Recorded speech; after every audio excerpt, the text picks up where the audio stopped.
একার সংসারে সমস্ত কাজ যদি একটু হিসেব করে করি বা সময় বুঝে করে নিই, তাহলে কিন্তু সময়ের মধ্যে সব কিছু কমপ্লিট করতে পারি। তা না হলে কিন্তু সব কাজই এলোমেলো হয়ে যায়, তাছাড়া দেরিও অনেকটা হয়ে যায়। আমি কিন্তু সবসময় চেষ্টা করি যে সময়ের মধ্যে প্রত্যেকটা কাজই কমপ্লিট করা। তাও অনেক সময় শরীর ভালো না থাকলে বা মন ভালো না থাকলেও অনেকটা কাজ লেট হয়। নমস্কার বন্ধুরা, আশা করি সবাই ভালো আছেন, সুস্থ আছেন। আমি সুস্মিতার নতুন আবার একটা ভিডিওতে আপনাদেরকে স্বাগত জানিয়ে আর সঙ্গে নিয়ে আজকে আবার একটা নতুন ভিডিও নিয়ে আপনাদের সামনে উপস্থিত হলাম। ভিডিওটা দেখতে থাকুন, আশা করি একটু হলেও ভালো লাগবে। আর এই যে সকালে ঘুম থেকে উঠেই কিন্তু আমি বাসি ঘর তোর ঝাঁট দিয়ে দিয়েছি। আর মেয়ে যেহেতু টিউশন গেছে, ওই জন্য ওর বিছানাটা কিন্তু ভালো করে ঝেড়ে নিলাম। আর এই যে দেখুন আকাশের অবস্থা আজকে পুরো মেঘলা হয়ে আছে, মানে ওয়েদারটা একদমই ভালো নেই, বলছে বৃষ্টি হবে হবে বলে। তো যাই হোক, বৃষ্টি হলে আর কিছু করার তো নেই, বৃষ্টি হবে হোক, আমি এদিকে কিন্তু সংসারের কাজগুলো করে নিই। তো এই যে বিছানাটা ঝাড়া হয়েছিল না, সেটা একটু ঝেড়ে নিলাম, তবে পরে এসে আবার একটু ভালো করে ঝেড়ে নেব। তারপরে সোজা চলে এসেছি, চান করে পুজো করে নিয়েছি, তারপরে এসেছি রান্না করতে। আর এই যে কর্তামশাই কিন্তু আজকে নিয়ে এসেছে পোনা মাছ আর কই মাছ। আর এই কই মাছটা আমাকেও বললো যে এটা তুমি মানে বাড়ির জন্য রান্না করবে না, এটা মায়ের জন্য পাঠিয়ে দিবে। আমি বললাম ঠিক আছে, তাহলে পোনা মাছগুলো আজকে রান্না করে ফেলবো। আর তার জন্য কিন্তু এই যে প্রিপারেশনও করে নিয়েছি, একটু পটল ভাজা আর এই যে বাঁধাকপির তরকারিটা কিন্তু চাপা দিয়ে দিলাম, কষিয়ে নিয়েছি। তো সেটা চাপা দিয়ে চলে এলাম এদিকে, ঘরটা একটু ভালো করে, মানে এই রুমটা ভালো করে ঝাড়া হয়নি, ভালো করে একটু বেডটা পরিষ্কার করে নিয়ে সঙ্গে সঙ্গে ঘরটা কিন্তু একটু মুছে নিব। মানে রান্নার ফাঁকে ফাঁকে যদি এক্সট্রা কাজগুলো যদি সময়ের মধ্যে করে নিই না, তাহলে আমাকে সময় আলাদা করে দিতে হবে না। সেই জন্য রান্না যে কাজটাই যে বাঁধাকপি বসিয়েছি, সেটা কিন্তু রান্না হতে যথেষ্ট সময় লাগবে। আর এখন বাঁধাকপি প্রেসারে দিলে খুব একটা ভালো লাগে না, অফ সিজনে কিন্তু প্রেসারে দিয়েই রান্না করি। আর এখন যেহেতু সিজনের বাঁধাকপি, তো প্রেসারে দিলে খেতে ভালো লাগে না, সেই জন্য একটু কড়াইয়ে চাপিয়ে দিয়ে এসেছি। একটু টাইম লাগবে, কিন্তু ভালো লাগে খেতে। আর তার ফাঁকেই কিন্তু আমি ভাবলাম যে ওই বিছানাটা ভালো করে পরিষ্কার করে ঝেড়ে নিয়ে ঘরটা একটু মুছে ফেলি, তাহলে আমার টাইমটাও অনেকটা বেঁচে যাবে। তো বিছানা চাদরটা এবার ঝাড়া হয়ে গেছে, বেডটা কত সুন্দর লাগছে তাই না? পরিষ্কার করে যদি গুছিয়ে রাখা হয়, তাহলে রুমটাকেও দেখতে ভালো লাগে আর বিছানাটাকেও খুব সুন্দর লাগে। আর বাইরে থেকে এলে কেউ চট করে বলবে হ্যাঁ এদের বাড়িটা একটু পরিষ্কার পরিচ্ছন্ন আছে। অনেকের বাড়ি মানে দেখতে ভালো হলে কি হবে, গুছিয়ে পরিপাটি করে কিন্তু রাখে না। তো যাই হোক, আমি কিন্তু সবসময় পরিষ্কার করে রাখি, তবে হয়তো এক আধবার ওই যে বাড়ির লোকটা সবসময় নোংরা করে রাখে, যতটুকু পারি আমি পরিষ্কার করে রাখি।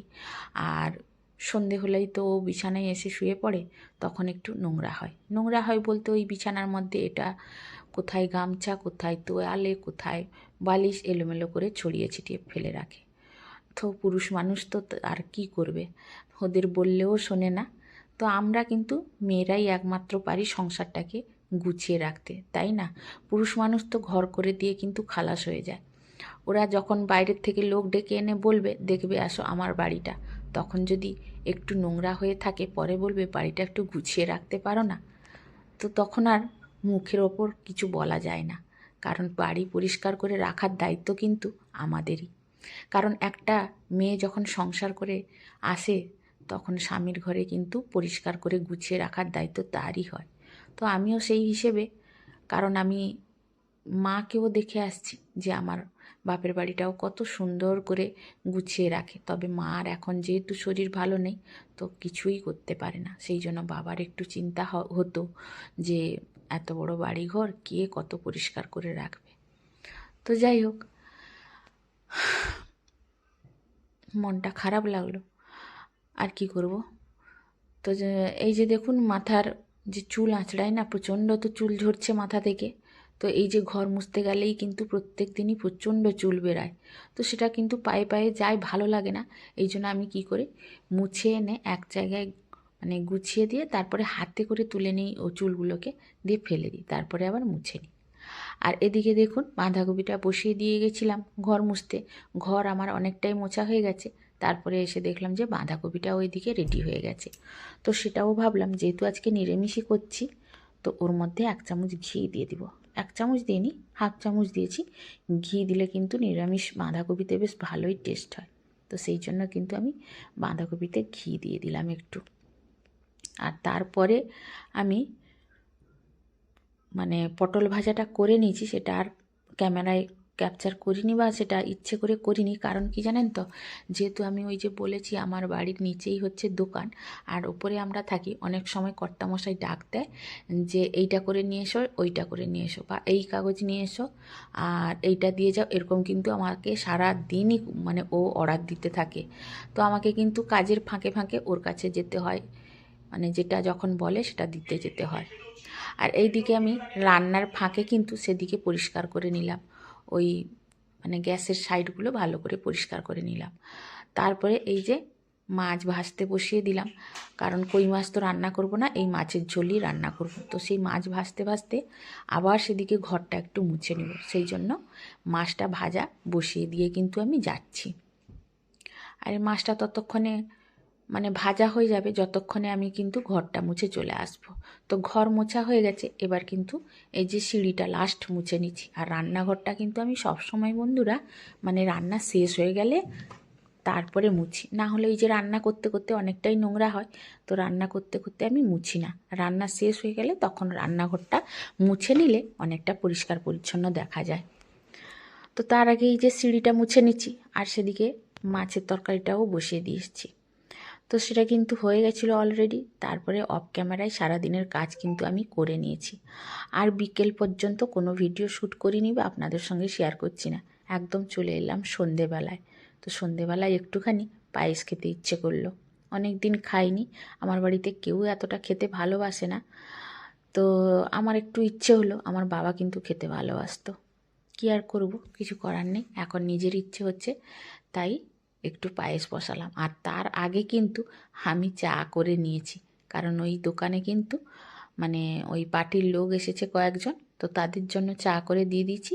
তো সেই জন্য আর তাড়াহুড়ো করে ভিডিও করতে পারিনি। আর আমি এদিকে চাটা করে খেয়ে নিলাম। আর এদিকে পায়েসের জন্য ওই যে কাজু ভেজে নিচ্ছি, অল্প কিশমিশ দিয়েছি আর একটু কাজু দিয়েছি। আর এদিকে আমার বাড়িতে কিন্তু দুধ নেই আজকে, এই জন্য গুঁড়ো দুধ দিয়ে কিন্তু পায়েসটা করছি। আর এই যে কাজু ভেজেছিলাম, সত্যি বলতে কি বন্ধুরা, কাজু ভাজতে বসিয়েছি আর এদিকে দুধটা মানে ওই যে গুঁড়ো দুধ গরম জলে ফেটাতে ফেটাতে গিয়ে দেখি ওইদিকে আমার সত্যি কথা বলতে কি কাজের সময় মন এখন অনেকটাই অন্যমনস্ক হয়ে যায়, তার জন্য ভুলে যাই সেইখানে দাঁড়িয়ে আছি, কাজু কিন্তু আমার পুড়ে গেছে। তো সেটা মাথায় আর নেই। তারপরে যখন পোড়া গন্ধ পেলাম তখন আবার তাকে চেঞ্জ করে আবার নতুন করে কাজু দিয়ে ভেজে ওই পায়েসের মধ্যে দিলাম। আর এটা দিচ্ছি কিন্তু নলেন গুড়। নলেন গুড় যেহেতু আছে এখন, সেই জন্য গুড় দিয়ে কিন্তু একটু পায়েসটা করে নিচ্ছি। আর এই গুড় দিয়ে পায়েস খেতে কিন্তু খুব সুন্দর লাগে।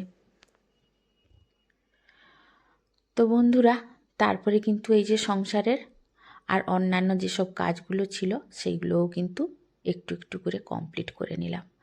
কারণ আবার মানে পায়েস করার পরে ওই দুপুরের বাঁধাকপি রেখে দিয়েছিলাম আর অল্প দুটো রুটি করেছি, তারপরে আর কিছুই করা হয়নি। তো রাত্রের কাজ কিন্তু এই পর্যন্তই করেছি।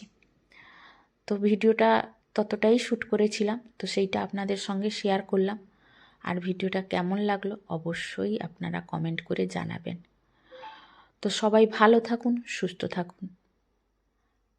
আজকের মতো বন্ধুরা কিন্তু ভিডিওটা শেষ করছি আর আপনাদের কাছ থেকে বিদায় নিচ্ছি।